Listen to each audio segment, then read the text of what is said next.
우리는 지금까지 고린도전서 1장부터 3장을 통해서 고린도 교회 성도들의 문제를 살펴보았습니다. 그들은 성령의 나타남과 능력을 이미 경험했음에도 불구하고 세상의 가치관에 빠져 살았습니다. 그리고 세상의 가치관과 유행하는 잣대로 사역자들을 판단하고 비교하고 또 비판했습니다.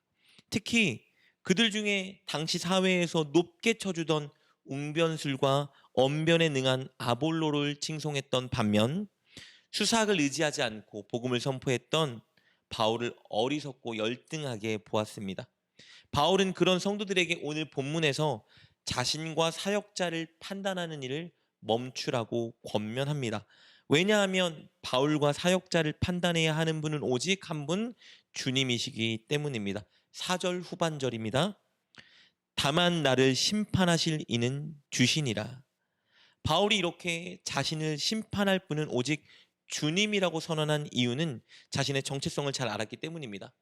바울의 정체성은 주님의 일꾼이요 하나님의 비밀을 맡은 자입니다. 1절 말씀 볼까요? 사람이 마땅히 우리를 그리스도의 일꾼이요 하나님의 비밀을 맡은 자로 여길지어다. 그리스도의 일꾼이라는 말은 예수의 종이라는 의미고요.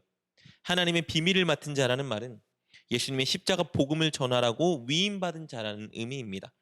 그렇다면 바울은 그리고 사역자는 예수님의 종이고 예수님의 십자가 복음을 전하라고 위임받은 자이기 때문에 그들은 하나님의 기준에 의해 주님께 평가받고 판단받아야 합니다. 결코 세상의 기준이나 성도들 개인의 잣대로 판단받는 자가 아닙니다. 사실 바울은 자신의 이 정체성을 너무나 잘 알았기 때문에 성도들이나 세상 사람들의 판단에 크게 흔들리지 않았습니다. 그들이 바울을 어떻게 판단하든지 바울은 자신을 그들이 결정할 수 없다고 생각했기 때문에 그들에게 맞는 판단을 큰일로 여기지 않았습니다. 3절과 4절 볼까요? 너희에게나 다른 사람에게나 판단받는 것이 내게는 매우 작은 일이라 나도 나를 판단하지 아니하노니 내가 자책할 아무것도 깨닫지 못하나 이로 말미암아 의롭다함을 얻지 못하노라 다만 나를 심판하실 이는 주시니라. 바울은 고린도 교회 성도들에게나 혹은 다른 사람들에게나 판단받는 것이 자기에게는 사실 매우 작은 일이라고 말합니다. 크게 신경 쓰지 않는다는 의미예요. 심지어 자기 자신도 자신을 판단하지 않는다 고백하고 있습니다. 왜냐하면 모든 판단을 모든 것을 하나님께 맡겼기 때문입니다. 그래서 4절 후반전에 이렇게 고백했죠. 다만 나를 심판하시리는 주시니라. 그런데 여기서 우리가 피해야 될 오해 두 가지가 있습니다. 첫 번째 오해. 그렇다면 목회자나 사역자가 어떤 잘못을 하건 성도들은 절대 목회자나 사역자를 판단하지 말고 그저 침묵해야 하는가? 결국 그렇지 않습니다. 목회자나 사역자가 죄를 짓거나 타락하거나 자기 욕심으로 교회를 이끌거나 도덕적인 죄를 짓는다면 성도들은 목회자에게 찾아와 잘못된 부분을 분명히 말해줘야 합니다. 다만 매너를 갖추고 올바른 질서를 거쳐서 말해야 되겠죠. 오늘 본문에서 바울이 사역자를 판단하지 말라고 한 것은 세상의 가치관이나 성도 개인의 잣대로 목회자를 잘못되이 판단하지 말라는 것입니다. 결코 어떤 도덕적인 잘못을 하더라도 묵인하라는 말은 아닙니다. 이걸 오해하지 않았으면 좋겠고요. 두 번째 오해입니다.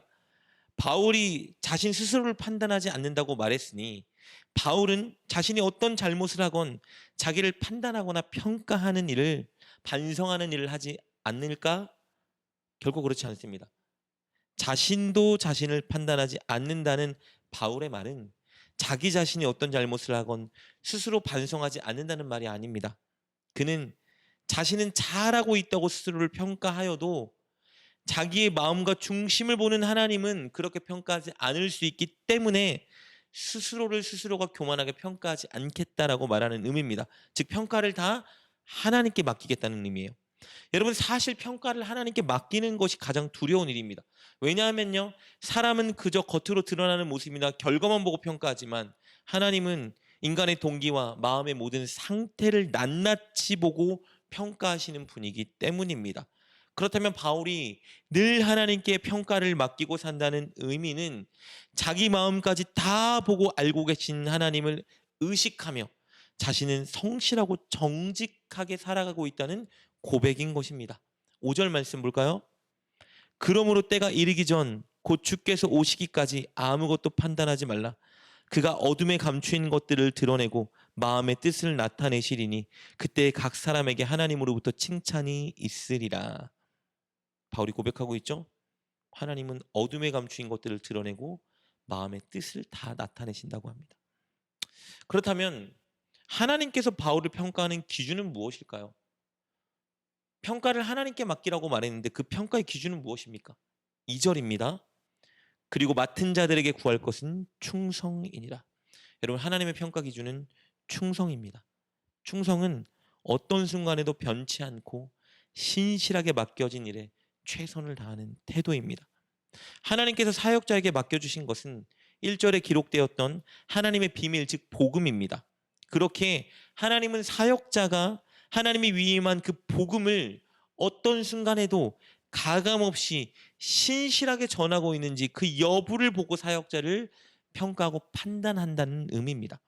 바울은 늘 하나님을 의식하고 하나님 앞에 평가받고 있음을 인식하며 신실하게 복음을 전했습니다. 게다가 자신이 아니라 그리스도의 복음이 드러나게 하기 위해서 수삭을 배제하고 직선적으로 복음을 선포했습니다. 하나님의 평가를 의식하며 살았기 때문에 가능했던 일입니다. 그러니 고린도 교회 성도들은 바울에 대한 평가를 멈춰야 합니다.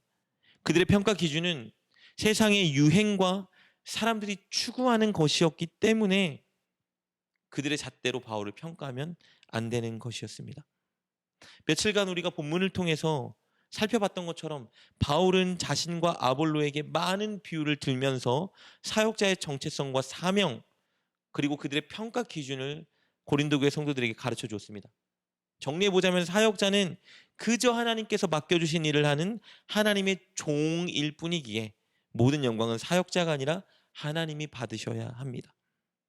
그리고 사역자들은 경쟁자가 아니라 서로 한 교회를 세우기 위한 동역자요 팀입니다. 그러니 교인들은 사역자에 대한 비교를 멈추어야 합니다. 사역자에 대해 평가는 하나님께 철저히 맡겨야 됩니다. 왜냐하면 하나님은 사역자의 마음과 동기까지 감찰하시며 그들이 신실하게 충성되이 맡겨진 일을 감당하고 있는지 다 평가하고 계시기 때문입니다. 6절 말씀입니다. 형제들아, 내가 너희를 위하여 이 일에 나와 아볼로를 들어서 본을 보였으니 이는 너희로 하여금 기록된 말씀 밖으로 넘어가지 말라 한 것을 우리에게서 배워 서로 대적하여 교만한 마음을 가지지 말게 하려 함이라. 이렇게 끝으로 그들에게 권면합니다. 오늘 본문에서 말하는 바울의 고백은 우리에게 중요한 교훈을 던져줍니다. 바울은 늘 하나님의 평가와 판단을 의식하며 하나님의 평가 기준에 맞추기 위해 최선을 다해 노력한다고 고백하고 있습니다. 그래서 세상의 잣대와 사람들의 기대나 요구보다 늘 하나님이 원하시는 그 일과 방식대로 최선을 다했던 것이죠. 즉 바울의 고백은 그는 늘 하나님을 의식하며 하나님 앞에 살고 있다는 것을 의미합니다. 즉 호람데오의 삶을 살았다는 것이죠. 사랑하는 여러분, 여러분은 누구를 의식하고 무엇 때문에 움직이고 결정하고 계시나요? 사람들의 인정, 사람들의 요구, 혹은 하나님의 평가와 요구입니까? 하나님은 늘 저와 여러분을 바라보고 계십니다. 우리와 동행하십니다. 그분은 우리를 사랑하시지만 동시에 우리의 결정과 말과 행동을 평가하십니다. 우리는 늘 그 하나님을 인식하며 살아야 합니다.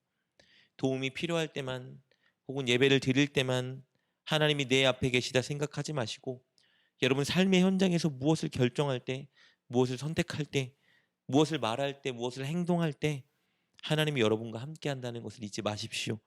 그 하나님을 인식하며 늘 하나님 앞에서 변치 않고 충성된 모습으로 살아가는 여러분 되시길 주님의 이름으로 축복합니다. 기도하겠습니다. 하나님, 늘 우리의 시선이 세상이 아니라 사람들이 아니라 주님을 향하게 하여 주옵소서. 그리하여 우리가 무엇을 결정하고 선택하건 우리가 무엇을 말하고 행동하건 그 모든 기준과 동기가 하나님이 되게 하여 주옵소서. 오늘도 하나님을 의식하며 하나님 앞에서 사는 우리가 되게 하옵소서. 예수님의 이름으로 기도드립니다. 아멘. 오늘 말씀을 통해 깨닫고 결단한 것은 무엇입니까? 그것을 붙들고 하나님께 기도합시다. 그리고 그렇게 실천하며 하루를 살아가는 여러분 되시길 주님의 이름으로 축복합니다.